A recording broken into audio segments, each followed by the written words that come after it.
Hey, Side of Ranch here, and welcome to my first long-form Baldurized video. And just in case you're new, Baldurized is where I take pop culture references and I try and recreate them as player characters in Baldur's Gate. And the subjects for this video are Critical Role's the Mighty Nine, or in this case, as Jester might say, the Sensual Seven.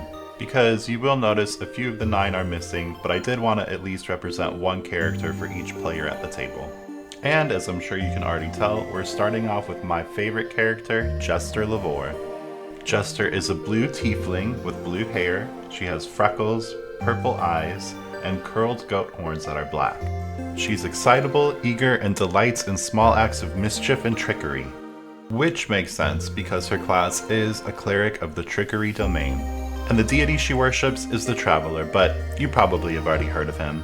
So for this Baldurized series, I do use mods with the built-in mod manager of the game. I figured that was a way to give myself some more customizable options, but also keep it accessible in case people wanted to follow along with any of these builds. And Jester's final look does utilize mods for the horns, earrings, hairstyle, and her face. And if you're interested in the specific mods, I do have another video on my channel that goes over all the mods I use for Baldurized. As far as her features go, the biggest challenges with Jester was finding a face that looked innocent and also getting a hairstyle that worked, which I use a mod that lets me add bangs separately to hair. I also use a mod that gives me access to all of the different outfits in the game, including NPC clothes. And I use this mod all the time for these builds. It's called Fjord Tailor's Camp Clothes, but one thing to note is you can only equip the clothing in the 3 clothing slots on the right, so you do have to be a little bit creative and selective with the choices you make. So Jester wears leather armor and a dress, so I'm looking for an outfit that incorporates both. Then for her accessory, I go with her cloak. And then for getting the colors right for outfit, I have a few mods installed. One that gives me access to all the dyes in the base game, and then another one that adds some custom dye colors as well. And overall, I think the Traveler would be pleased with how Jester turned out. She has her blue dress, leather armor, and teal cloak, but I do wish her skin tone was a more saturated blue. If you know of any mods that have that, please drop it in the comments. And with Jester all wrapped up, the next character entering Faerun is Molly. Like Jester, Molly is a tiefling, but he has purple hair and purple skin and glowing red eyes. He has curled, lavishly decorated horns and a peacock tattoo running up his neck.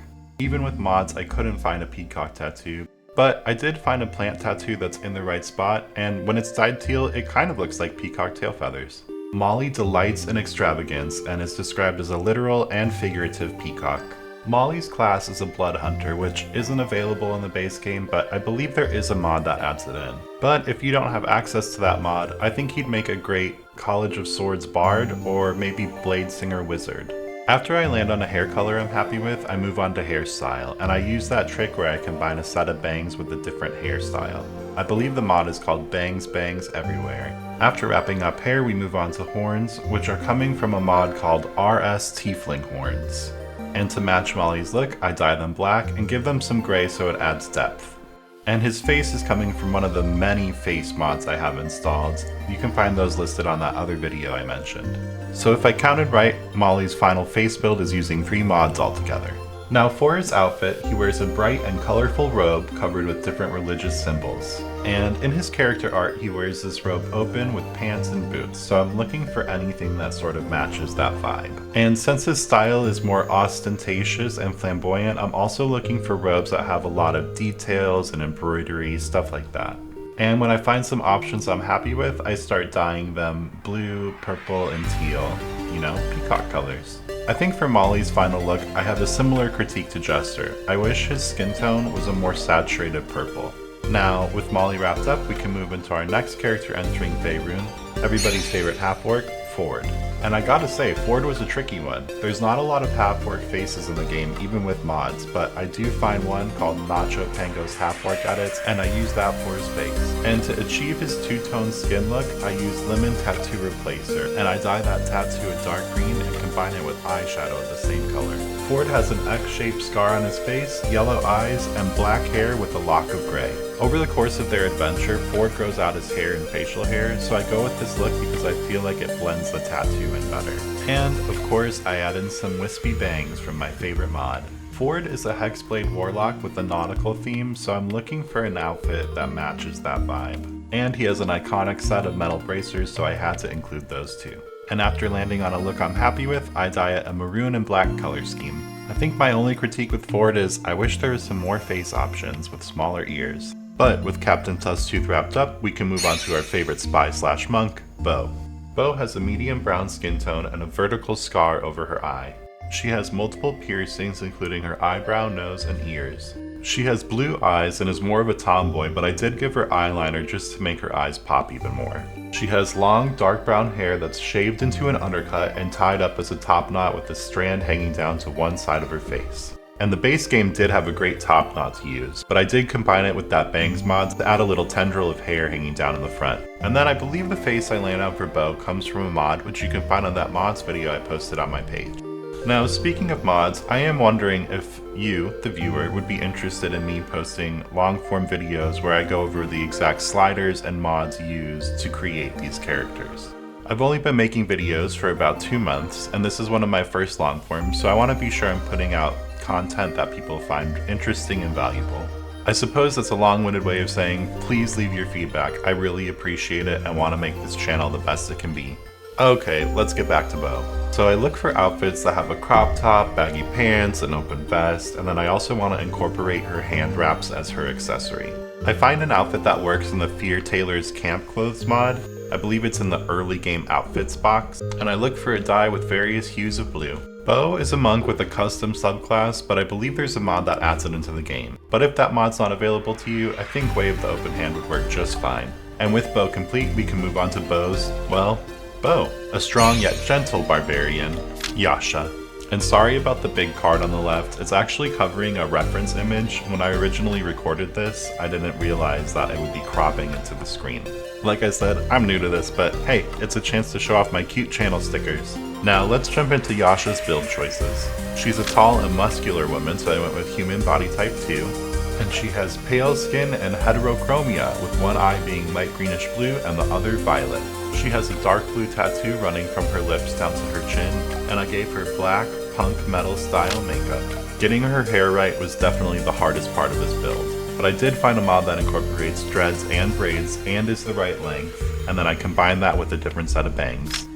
And for her outfit, I'm looking for something leather that incorporates a fur mantle or something with a similar silhouette.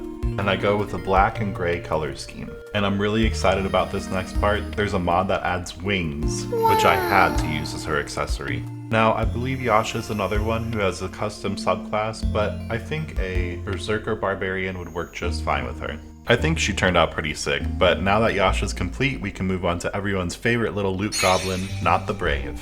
And I was nervous for Nott because I couldn't find a goblin mod, but what I did was end up going with a gnome for a race and giving her green skin. I figured their height and ears were kind of similar, so it might work. After landing on a shade of green I think works, I give her some earrings and her yellow eyes.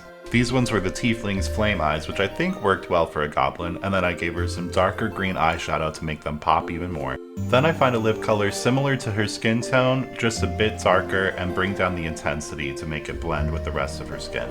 The last part of figuring Nott out was her hair, and it's a darker green, and I was looking for something that's kind of long and also shaggy and messy because I'm going with her earlier look in the series.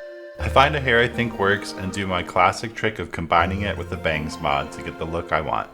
And aside from the hair, I don't think Nott's face is using any other mods than that.